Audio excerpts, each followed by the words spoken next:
Hello everyone, it's me Musa Hassan. You're all welcome for today's lesson where I will be talking about relative pronouns. As I promised you before, I'd like to finish all the pronouns, and I say that I cannot finish them in 1 or 2 sessions. Here we are. Understand the relative pronouns. Before we move on, I'd like you to read this sentence. Wasim is jumping on the table. Wasim is jumping with the red color on the table with the blue color. Wasim is jumping on the table. When you read the red color only, Wasim is jumping. Can you understand anything? Wasim is jumping. Okay, on the table, read only on the table. On the table. Does it make sense? Okay, before we start talking about relative pronouns, I'd like you to understand what do we mean by phrase. Phrase is related group of words, but they don't have a subject or a verb, like on the table. The man on the train. Did you understand anything? Does it make sense? The man on the train. What's wrong with him? So it is not complete sentence. There is no complete thought. This is called noun phrase. We have a verb phrase, will be eating. This is not a sentence, this is a phrase. It's a part of a sentence. In the office, this is called prepositional phrase. Very quickly is adverb.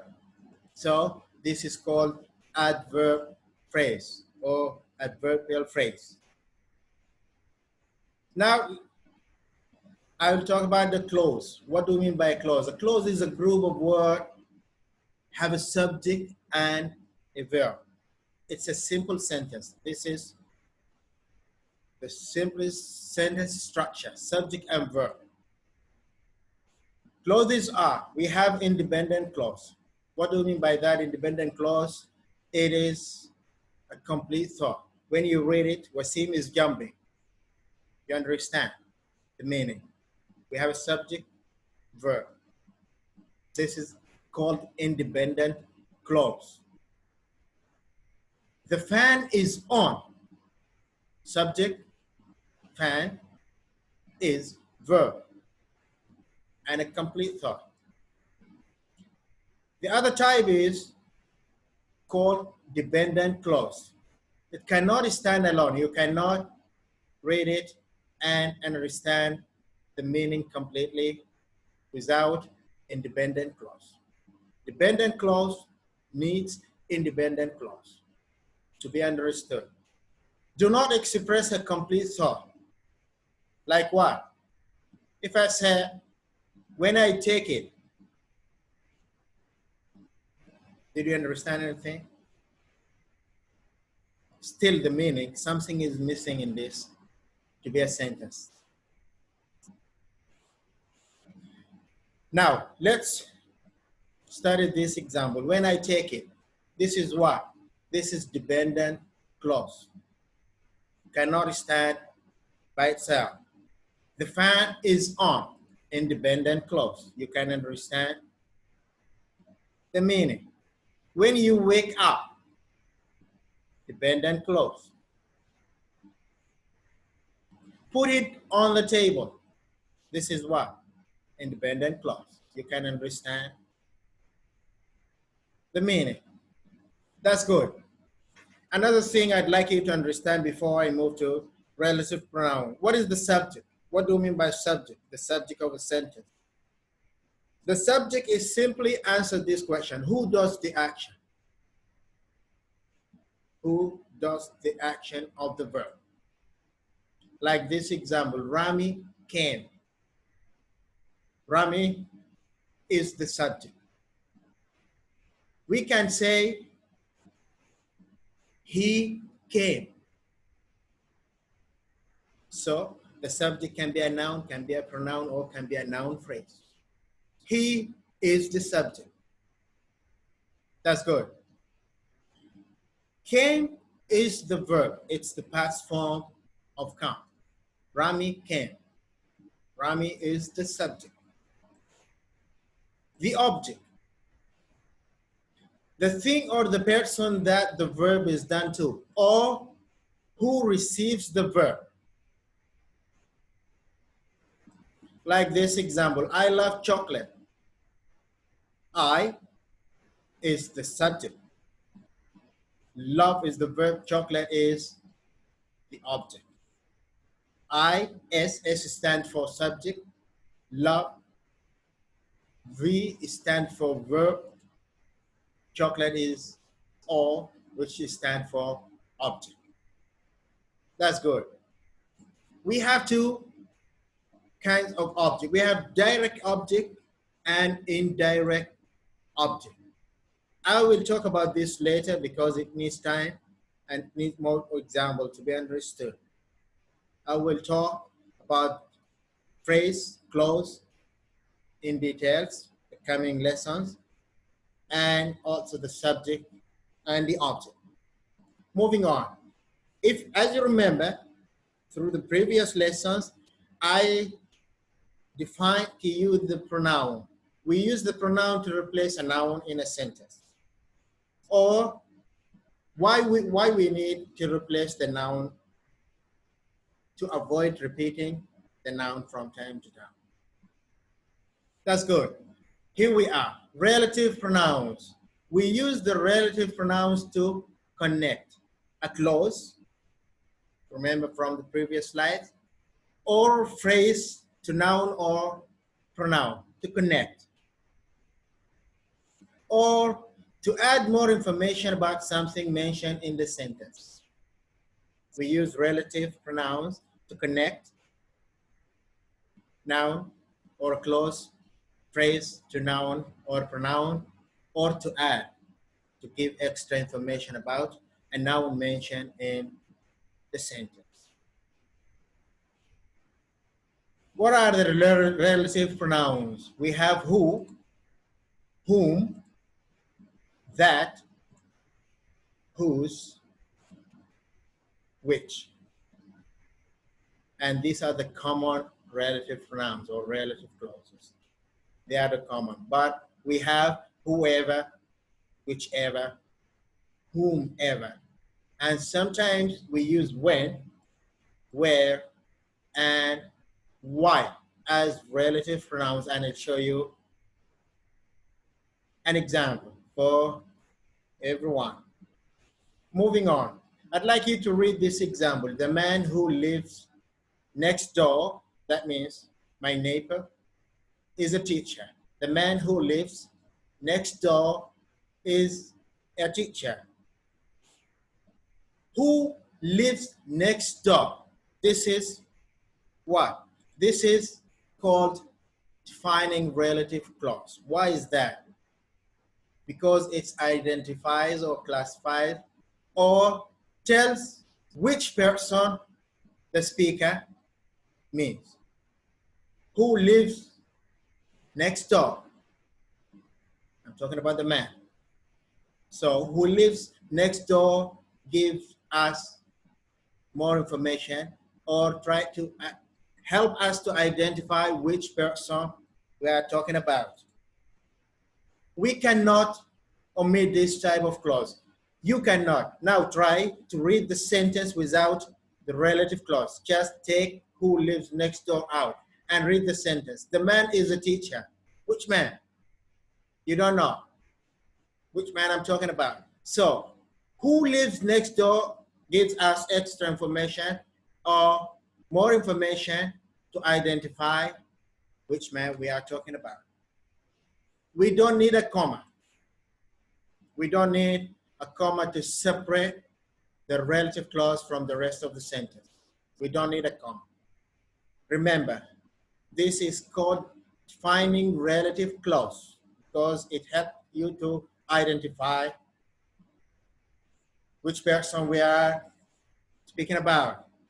Another example, read this. My brother Khaled, who lives in Dubai, is an engineer.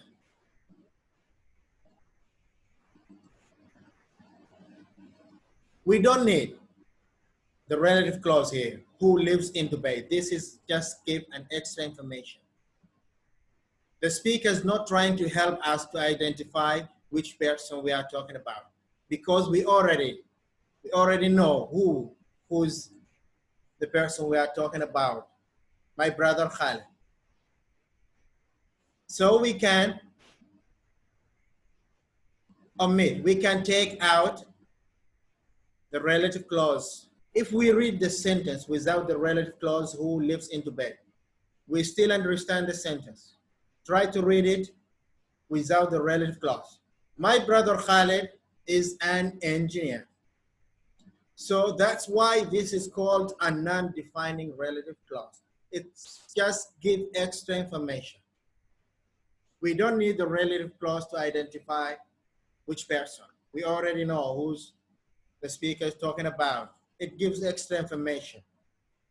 Who lives in Dubai?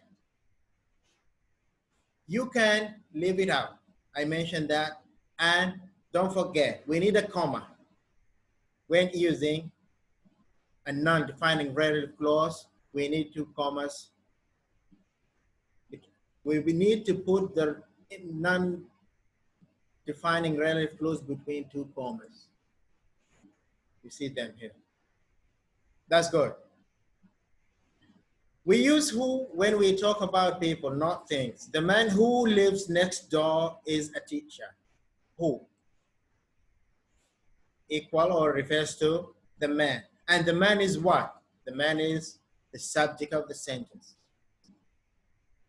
So who here is used as a subject. We can use that in this case. We can say the man that lives next door is the teacher. Moving on, we use that or which as a relative pronouns or relative clauses when we talk about things, not who. Where are the keys? Where on the table? We can say that. Where are the keys that were on the table? Or we can say, where are the keys which were on the table? Both are correct. Another example, she doesn't like movies that have sad endings, or we can say she doesn't like movies which have sad endings. Disregarding that, which, and who. That's good. Who, that, which. We can use them as an object. How is that? Read this example. The man who I wanted to meet was not in the office. Sorry. Who is an object. It's not a subject. Refers to the man who I wanted to meet. I is the subject, who is an object. Here we are. I is the subject in this sentence. The man who I wanted to meet. When who, that, and which is used is the subject or is the object, I'm sorry, is the object, you can leave them out. You can leave them out. You can say the sentence, the man I wanted to meet was not in the office. You can say that without who. The man, or you can use it with the relative clause, the man who I wanted to meet was not in his office. Or you can say using whom, but this seems very formal English. but people are not used to use whom when they speak. They try to replace whom with who. The man whom I wanted to meet was not in the office. This is correct. Moving on. We use whose for people instead of his, her, the. I met a man. His brother is a teacher. Instead of saying his brother, we can say I met a man whose brother is a teacher. We use were to talk about a place or places. The school where we studied was beautiful. Where refer to the school. We use when to talk about time. I bought my first car 10 years ago when I was a salesman. Refers to time. We use why to talk about reason. Does he know the reason why the office is closed? Now, we'll practice some sentences before we finish. I don't know pair of shoes you want. Which relative clause we need to use here? I don't know which pair of shoes, or I don't know who pair of shoes you want. Definitely the answer is which. I don't know which pair of shoes you want. Another sentence, the driver ran the traffic signal was careless. The man or the driver who. That's good. Moving on, we have where, which, and where. The man cannot remember the office he left his keys. It's a place. The man cannot remember the office where he left his keys. Another sentence, my friend showed me the house he wants to buy. For sure, it is which. That's good. We have who, whose, and where. That's the boy who broke my window. Another sentence, I still remember the place where I first met him. Or this, the man whose wife works for the AIAS. Thank you very much for your time. Don't forget to subscribe, share my videos. Feel free to share them if you like them. And if you have any questions, don't hesitate to send me and write me in the comments. I'm following my channel. Thank you very much for your time. I hope we meet soon. Have a nice day. Bye-bye.